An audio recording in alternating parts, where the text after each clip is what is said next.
Huawei, proud sponsor of Tech Busters. Now in studio with me is Chris Berger, who is a world authority when it comes to unmanned aircraft. He's the senior researcher in artificial intelligence applications at CSIR Meraka Institute, and he's here to tell us more about unmanned aircraft. And as you can see, we have one of these unmanned aircraft in the studio with us. Chris, thank you for joining us this evening. It's lovely to have you with us. Can you explain to us what this is exactly and what it does? This particular aircraft is a technology demonstrator. A specific client, government client, approached the CSIR to try and evaluate the feasibility of addressing certain requirements. And the CSIR DPSS, Defense, Peace, Safety and Security, developed this particular platform to demonstrate the feasibility of a low-cost platform with some surveillance capabilities. So this has got a built-in camera, it's got a battery as well, so it can go for what, 45 minutes? How fast does this aircraft fly? It's not designed to be awfully fast. It's designed to remain on station, more or less loitering. Yes. I think it's able to do about 40 kilometers an hour or so. Okay. So it can cover around 30 kilometers during a 45-minute sortie. So unmanned aircraft, I mean, this is where the future of aviation is technically, or is that quite a wide sweeping statement to make? I personally think so. It's not a majority view. There are disadvantages to human pilots. They join unions, they make mistakes. Computers don't join unions, they also make mistakes. Yes. So it remains to be seen to what extent humans can be displaced. But I believe that substantial segment of aviation will be displaced by unmanned aircraft within the next decade or so. So now we talk about artificial intelligence, we're talking about a certain level of intelligence, because some of these aircraft, you have somebody sitting in some remote area with sitting in front of a computer and flying this, but it can be autonomous as well, so it can fly all on its own as well. Is that correct? Yes, indeed. Again, there's a spectrum. Some of them are pre-programmed to fly according to certain waypoints and so on.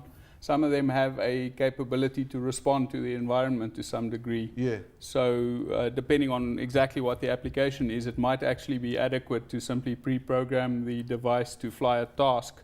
It actually decides exactly how much of each control to apply. Yes. And so on, but it actually achieves a bunch of pre-programmed objectives.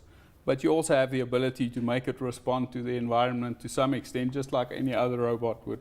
So what are these going to be used for eventually? I mean, we know in China, for example, Alibaba was delivering tea with a quadrocopter. We know the US Air Force, a third of the US Air Force is using unmanned aircraft at the moment. We know that Amazon is experimenting delivering stuff as well. They're talking about delivering textbooks in Australia. What ultimately are and even the drug lords in Colombia are using them to get them over the Mexican border.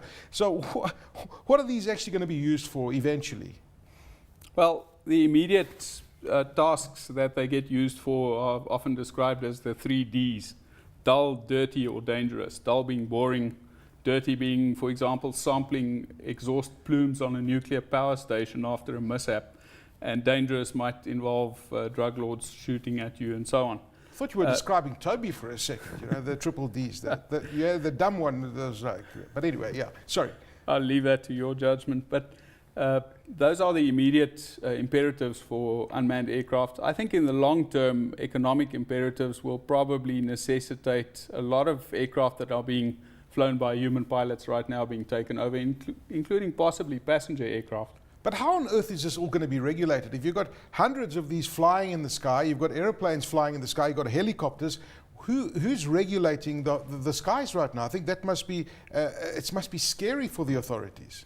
Well, the International Civil Aviation Authority has indicated that it will not make any rules that change the rules for a human pilot. In other words, no rules will be instituted to facilitate the operation of unmanned aircraft apart from the ones that already exist. So there are very formal rules in terms of vertical separation, horizontal separation, time separation, and so on. And unmanned aircraft will have to fit into that framework somehow. It is possible that with 2 completely automated aircraft that one could reduce the separation requirements because the issues around reaction time are not as critical. One can obviously make these things respond in a millisecond or 2, whereas humans might take several dozens of milliseconds to respond to a sudden impulse. But the basic rules are in place, and the only real problem is the issue of numbers.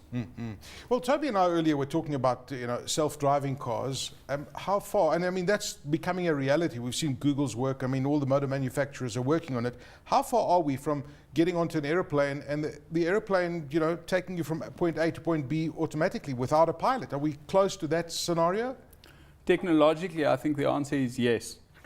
Practically, I think the answer will be dictated by customer acceptance. To my mind, relatively few people are going to be willing to immediately get on board an aircraft that's being piloted by a microprocessor, mainly because we have a legacy of unreliable software and possibly even hardware. But with sufficient redundancy being included in these planes, I think over the longer period, human acceptance will change.